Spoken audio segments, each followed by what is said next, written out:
Good evening, everyone, and thank you for watching NBC6 Voices on our Facebook and YouTube pages. I'm Jawan Strader. Well, we're celebrating Hispanic Heritage Month, and during this time, we acknowledge and celebrate all the Hispanics that have positively contributed to our society. Both Hispanics and Latinos have no distinct look as they come from all over the world, and many of them are Black.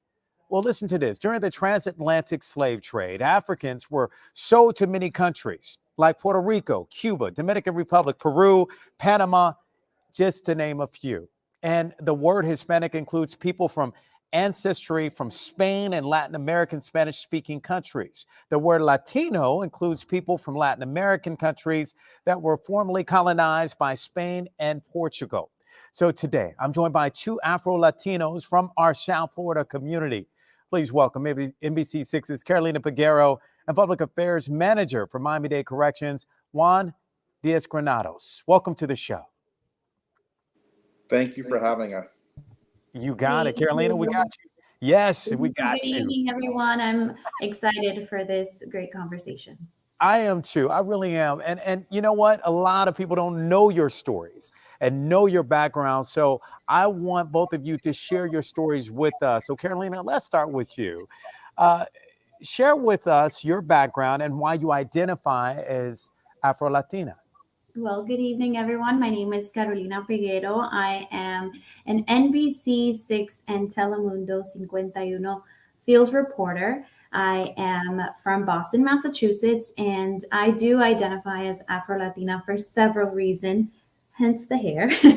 I do also, like I said, my parents are from Dominican Republic, but I was born and raised here in the U.S., and I think it's very important that, as our generations continue to expand and we become more from the minority to the majority in this nation, it's really important that we also bring our message and our culture, our backgrounds, and our nationalities. And I think it's really important for me, being a reporter, that I have the platform to be a voice for the voiceless and also show and be an inspiration for the young children that are growing up and young professionals. Well, let's talk about when you grew up a little bit, Carolina, before we get over to Juan. When you grew up, did you notice that you were different at all? Did you see yourself as being different at all? And did you ever go through that identity crisis as we're all trying to self-identify and kind of find out who we are? Of course, when you grow up, especially in the Dominican culture, where there's a lot of, in the Caribbean, there's a lot of music, food, and growing up in my Dominican household, my parents, I spoke Spanish. That was my first language. So I was very in tune with my culture. Now, I had a super big culture shock when I went to school. And I would say for several reasons, just the way I dressed, the way I spoke. I had an accent when I was going to school. I had to take actual ESL classes to learn English. And the little English that I knew was from watching cartoons. But for me, it was more of a shock just because I saw everybody else growing up in Boston up north. It's nowadays it's more diverse in culture, but up north and where I'm from, it wasn't much so like that when I was going to school. So I was I would say considered myself during that time the ugly duckling, just because I didn't have, my hair wasn't straight, my hair wasn't blonde, I had a different skin color. Maybe as far as, just my parents' economic and financial situation wasn't the same as my classmates. So there was a lot of factors that at first I just, would go home and tell my parents why I look this way. And I wanted my hair to be straight, and why could they go on field trips and I couldn't? So there was a lot of things that I think, growing up, you think that you have to look a certain way to be accepted. And I wish I would have learned that in a younger age, that it's great to be different. It's great to be who you are. And there's nothing better than that, because it really does signify who you are. And having somebody that looked like me on television when I was growing up, I didn't have that. That would have really helped me because I could have, thought, hey, that person looks just like me. That reporter looks just like me. I knew that I always wanted to be a reporter, but I never seen anybody that looked like me until just, recently, when women, Afro-Latinas, African American, are embracing themselves, are coming out in their natural kinks and curls and their braids, and even men too that are, in the industry, are also starting to really come in tune with who they are. That's right. Hold that thought because this is getting real good. This is good. This is really good. And I'm so glad we're having this conversation. Juan, thank you so much for joining us as well. Juan, I want to hear your story because you and I, we've had conversations before, and I want to hear about you growing up and why is it that you identify as Afro-Latino? All right. Well, thank you so much, Joanne, for having me today. My name is Juan Diaz Granados. I'm the PIO, Public Information Officer for Miami-Dade Corrections. So a little bit about myself. My background is I identify as Afro-Latino. My dad is Colombian, and my mom is Mexican and Panamanian with African descent or African roots. So growing up for me, inside the DC area, born and raised inside the DC area, um, it was I was a little bit aware of my racial background, but it was never taught to us to say Afro Latino. That seems like such a newer term, at least for me. My dad would make tamales, on Saturday mornings, just like every other Latin family.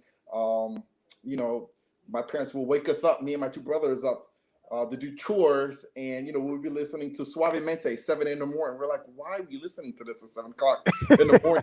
If we acted up, my dad would throw chancletas at us. So it was just we were raised inside of a typical Latino family. So for me, that term Afro Latino, I didn't really identify with that until I got here to Miami. But tell me about, okay, growing up, did you see yourself as being different, or was it other people that pointed out that you may have been different? And that's when you realize, oh, I guess I am different because then there's a struggle. Am I black enough? Yeah, Am I Hispanic enough? yeah. Hmm. And so when did you start to notice, okay, I am a little different? When did you notice that?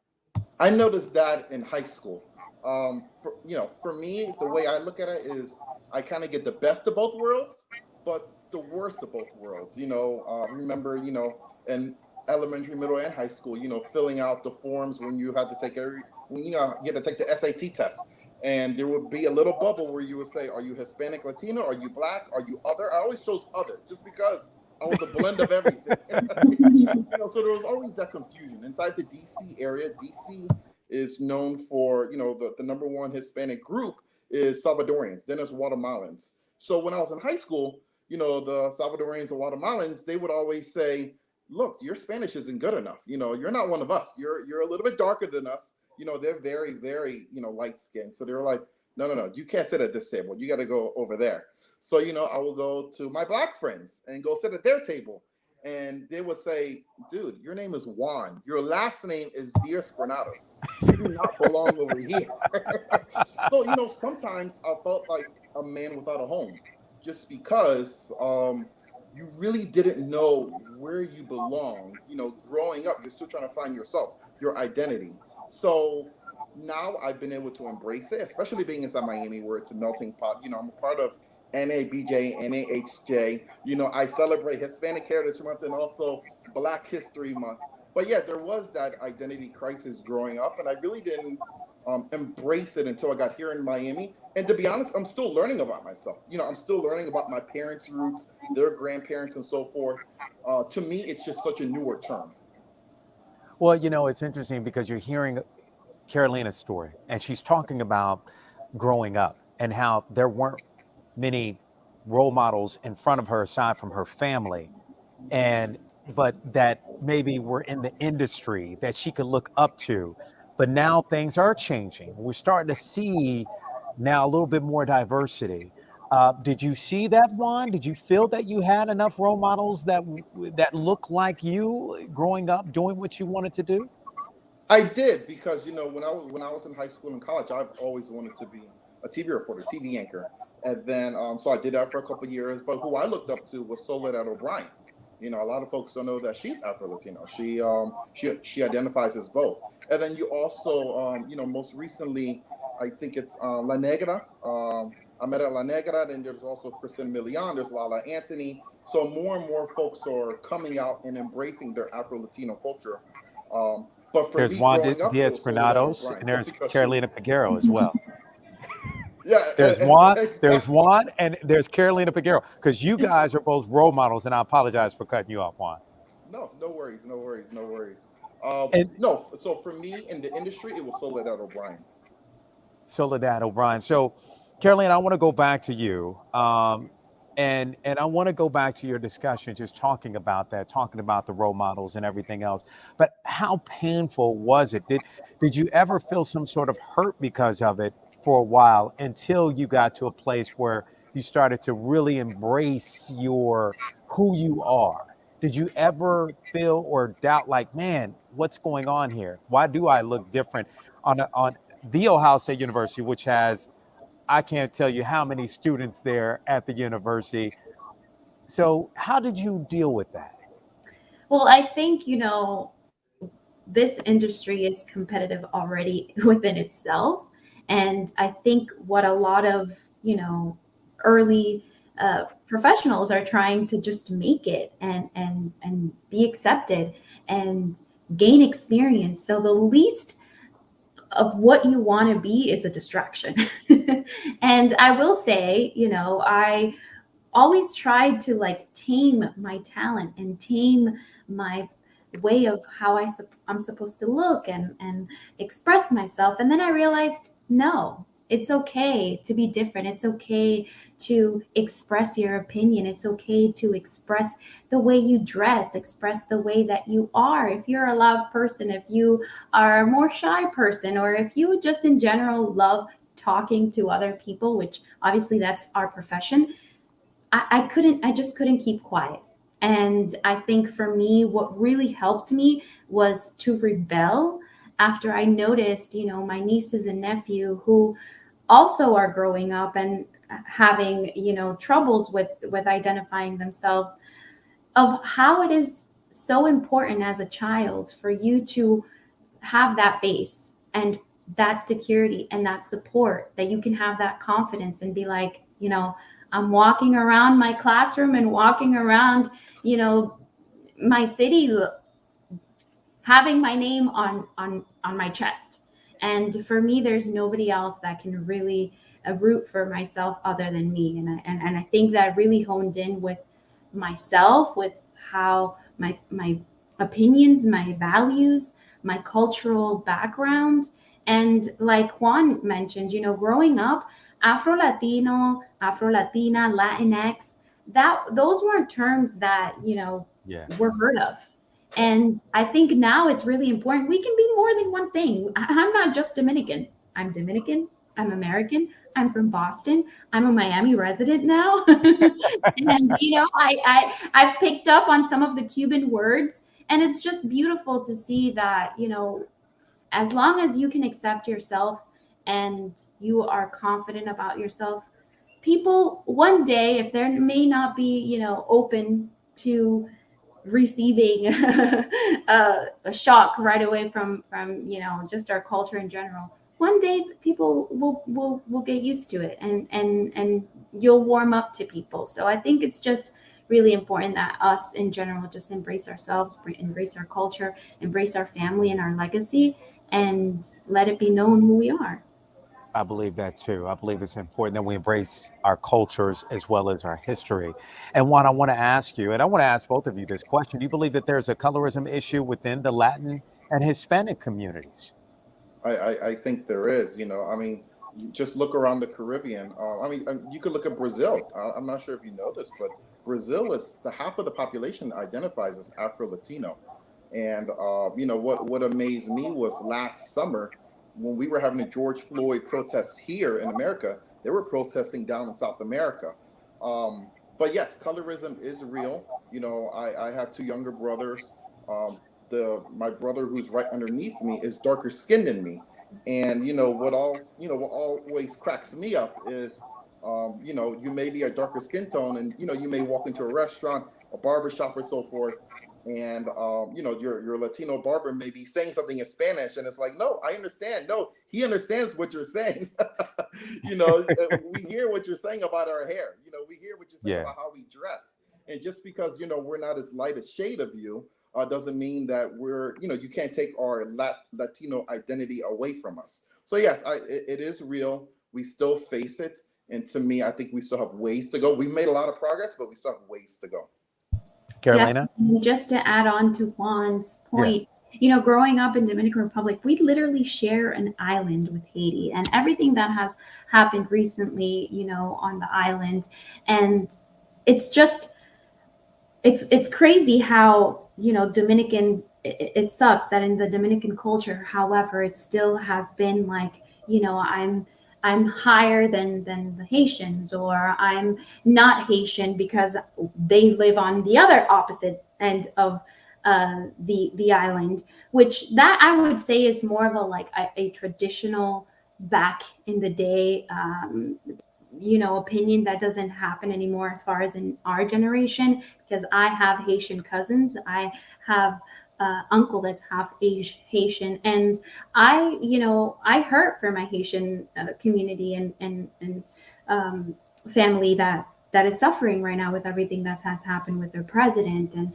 just the earthquakes that has happened, and just in general their poverty that's going on the island. And there has been a lot of organizations that have started to try to bring together the cultures and really embrace each other. Now, when I was growing up, for example, just an in at home experience with my father, for example, he grew up thinking that women had to have straight hair and always be dressed up and look a certain way, because that was the back in the 60s and 70s, that was the way of life in Dominican Republic, that you had to look a certain way to get a job. You had to look a certain way to not look like you're poor.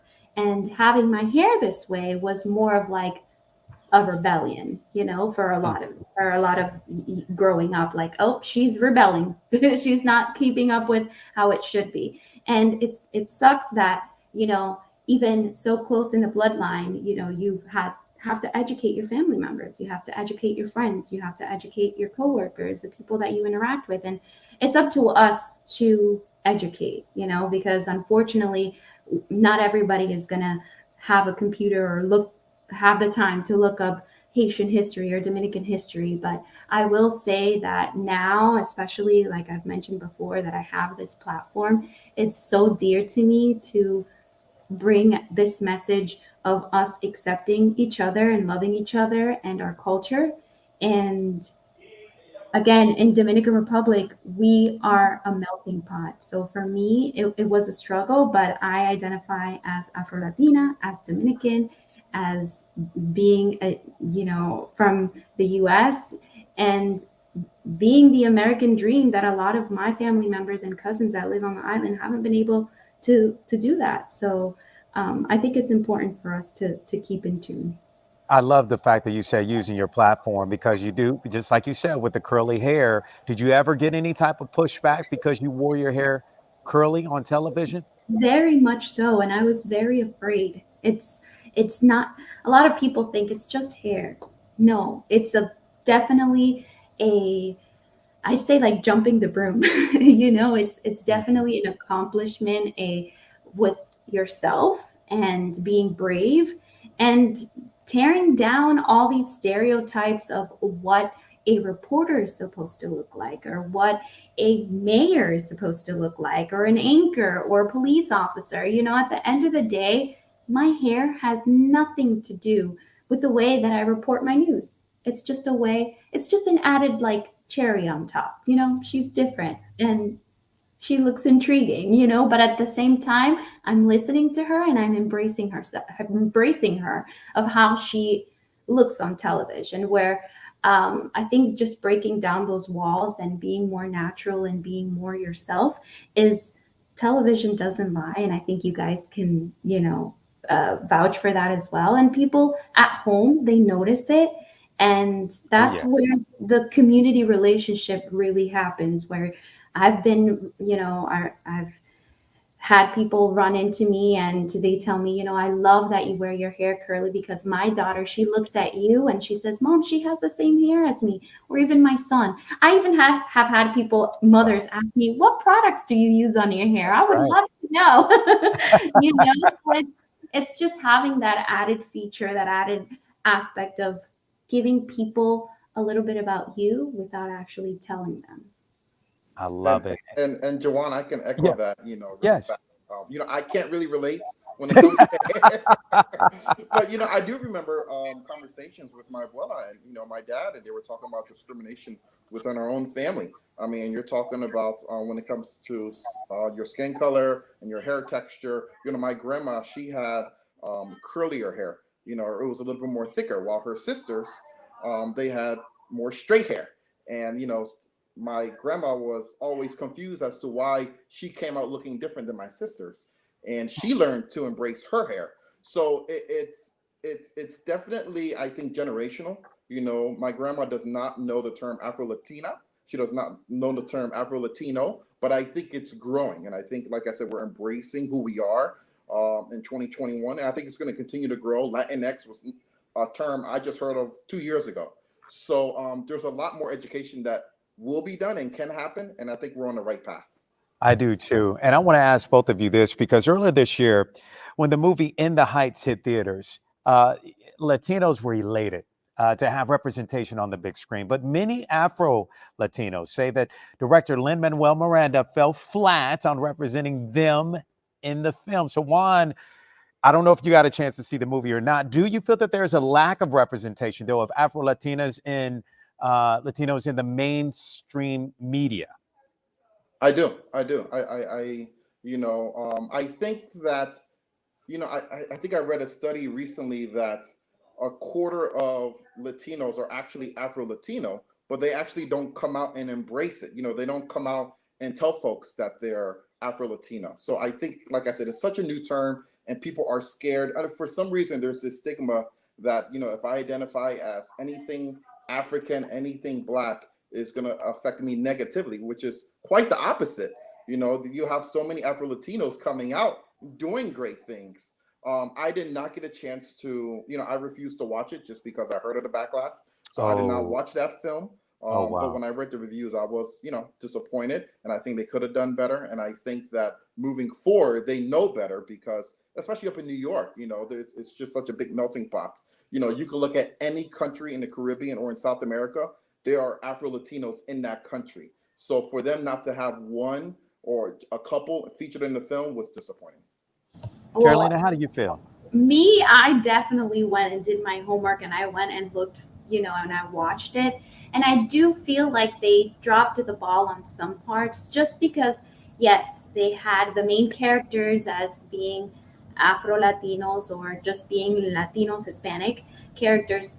But the thing is that the representation matters all across the board, especially if you're covering where in Washington Heights, that's predominantly Dominican and Puerto Rican and also African American, Black people. You want to see that on the film, but at the same time, it's you don't want somebody who's going to act like they're Hispanic or who's going to literally act like they're Puerto Rican or African American or Haitian or from another, nationality if that's not what the actor actually is. So you can't really represent something that you aren't. So I think that's where they dropped the ball. That if they would have had more Black dancers, if they would have had more Dominican dancers that actually dance the beats that we dance to, and I can just give you guys a little tidbit of music that's it's kind of like a viral beat that has uh, came up recently, just in the last year, is called dembow, which is a fusion of like Caribbean music and Afro beats and Jamaican music. And in Dominican Republic, all the young kids are dancing their TikTok videos and all the viral videos of dancers. That's what they use. Well, in the film, they use something similar to that, but the dancers didn't dance it. So I think it's Wow. really important that not only maybe there wasn't enough actors who auditioned that are trained as being dancers and being a triple threat. But at the end of the day, I think it's really important that if you're going to create a movie, create a film, a musical that is so important about bringing alive the culture of a certain, group, it's really important you have the people that really represent it. And I think that's kind of like a segue for me in general too, just how hard it was for me to identify myself and also be accepted within the workplace. I know it sounds kind of, idiotic, or just kind of like, really, that's crazy. But I think it's, especially working for a company that's all open arms and has an open door policy of accepting everybody and who you are. I think it was really important and helped me accept myself and finally come out with my curly hair and myself, and really just let other people see what there is above, beyond, just a pretty face, or just a diploma of or certificate of set of skills. It's really important that in that all of together, we really bring that message. And not only that, in films, in TV, in news, and any media outlet that there is. And I'm going to leave you guys both with this last question. I'm curious as to what can be done differently as far as widespread representation, Juan. And then, of course, we're going to leave it with Carolina. So, Juan, what would you like to be done differently? I would like more education. I would like more education in schools, because when you read a statistic that says that a quarter of Latinos are actually Afro-Latino, I want people to embrace that. When it comes to Hispanic heritage, that kind of defines me and drives me. It's about learning about who you are, your culture, the richness of it. So I think more education on the elementary level, elementary, middle, high school, but also seeing those public figures, whether it's on TV, whether it's in the sports field, whether it's in entrepreneurship, whether it's your elected officials, come out, embrace it, and talk about your culture. We are a melting pot here in Miami, here in South Florida, and just around the country. Latinos, our population is rising. So come out, embrace it. And I think when people see more people that look like them and identify as them, they would embrace it more. I love it. Carolina? Definitely, I agree with education. And I think, you know, I would leave the responsibility to my fellow colleagues and myself. If we're in a position where we can bring the education literally to 5, 6, 7 year olds who are having trouble with identifying themselves or just feel like they're left out. I read books to a classroom, a second grade classroom, about curly hair and having red hair and having black hair, blue hair, whichever Yeah. hair you want to have. But it doesn't, like I said, in my case, I focus a lot in the hair part, but it could be your skin tone. It can be That's right. because you wear glasses or not. But at the end of the day, I think it's really important that we instill it in our children and have those role models that perhaps our kids and nieces and nephew and our children look up to, that they also hold the end of the bargain and That's do, continue to spread that education and the message. Amen. Carolina, thank you so much. Juan, thank you both. Very insightful tonight as we celebrate Hispanic Heritage Month. Thank you so much. And uh, both of you are walking examples for many of those young boys and young girls out there. And hopefully some of them are watching tonight. Thank you. Thank you. Thank you. You got it. And thank you so much for watching tonight. You can rewatch this episode on our Facebook and YouTube pages or on Saturday morning at 9:30 a.m. Also, be sure to follow me on Instagram or Facebook. I'm at Jawan NBC6, and you can also message us on social media if you have a story idea. And you heard it. Before we go, remember, it's all about education. It's the key to success. If you believe, you will succeed. Let's see you next time. Have a great week.